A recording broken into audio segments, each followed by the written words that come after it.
New in YouTube land, this is Phoenix Dingo. Thank you for tuning into my channel. First things first, please subscribe. Help me get to 100 subs. Y'all are awesome. Okay, so today I wanted to talk about why a vote for Andrew Yang is not a wasted vote.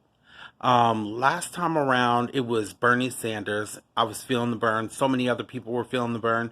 But they felt that a vote for Bernie would have been a wasted vote because Hillary Clinton. And they thought that Hillary Clinton would have been the she needed to get the most views to make sure that she got it so that she would beat Trump. Well, one, she didn't end up winning. She didn't have it in the bag like she thought. Two, when it came down to Bernie Sanders, his ideals were so strong and resonated with so many people that the DNC had to recognize it. And the next time around, which is right now, everybody is running on his ideas. Everybody. His ideas is what made him stand out the last time. But this time, it's just a whole bunch of noise because everybody is screaming the same thing when it comes down to him, except for Andrew Yang. This time around, Andrew Yang is the one who has the vision, the foresight of what's coming and how to get in front of it and solve a lot of problems. So it wasn't a wasted vote to go ahead and vote for Bernie back in the day. And it definitely won't be a waste of a vote to vote for Andrew Yang this time around. Another point I wanted to bring up was it will set him up for the next time around. This time around, had it not been for Biden, I believe that Bernie would be positioned in a lot different status. Unfortunately, when Biden decided to throw himself in the mix, it kind of messed things up, but everyone was really excited for Bernie to run. And then on top of that, Andrew Yang came in and his ideas were so far ahead in advance that a lot of people flipped over to him, myself included. Gang, gang forever.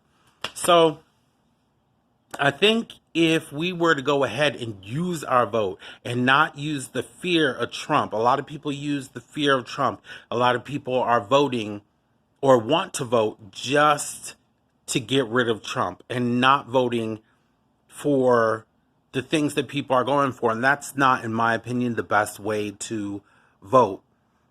We should be voting for change that needs to happen. We shouldn't be voting just because we're scared of Trump. That will, take care of itself. And just as we learned last time, the candidate that we thought was strong enough to beat Trump was not. Not in any way, shape, or form. And I think one of the biggest reasons why is because she was peddling the same crap that they all do. She wasn't trustworthy. She was pandering. They thought it was in the bag. They didn't try that hard. Andrew Yang, you see him all over the place. He's going to all these different places. I mean, he's working full time. He is working his butt off. Social media is on fire with Andrew Yang right now. And so our vote needs to send a message to the Democratic Party that we know what we want.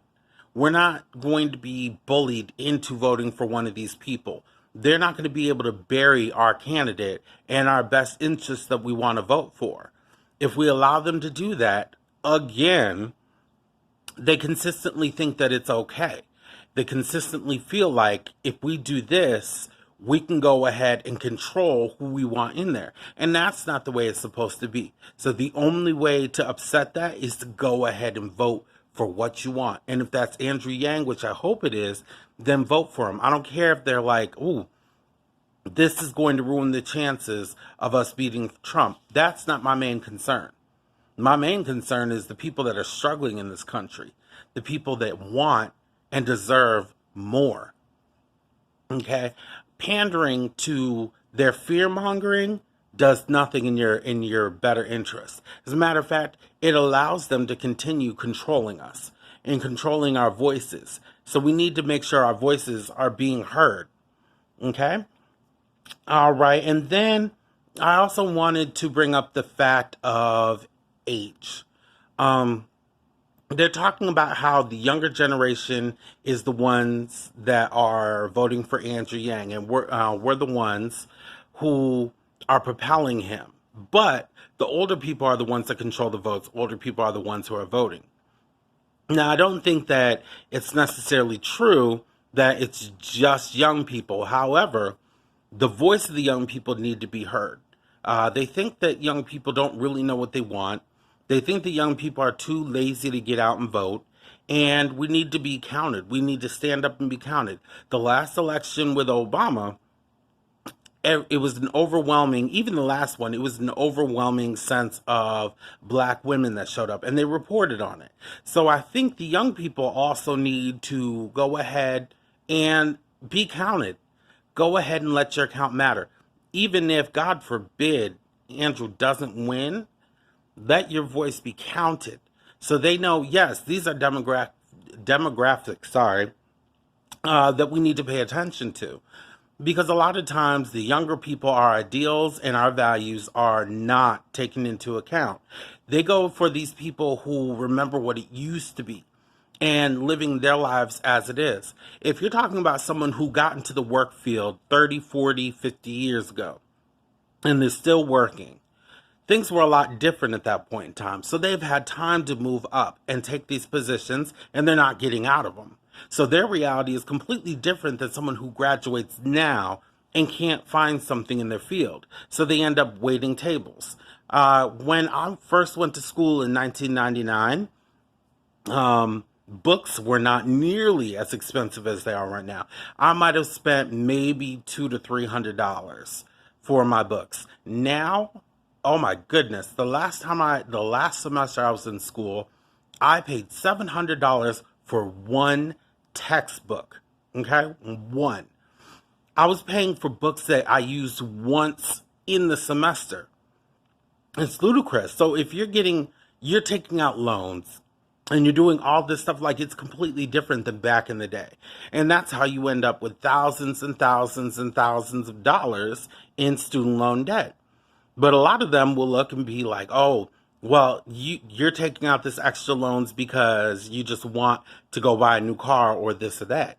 They're not taking into effect because they're not in school. They don't understand what the prices are now.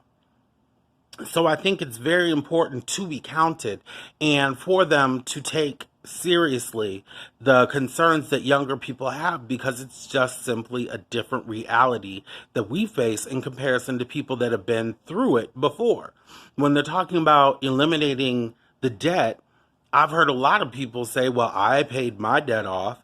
I paid mine off. It's a big difference when you have a couple thousand, maybe even 10,000 in comparison to $111,000 that I owe. And I know people who have more.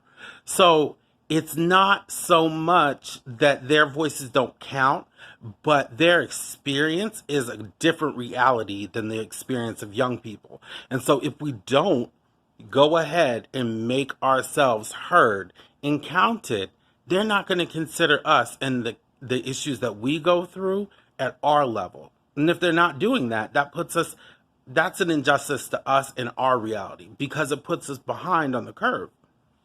Further, if it puts us behind on the curve, the future, what do we have to look forward to?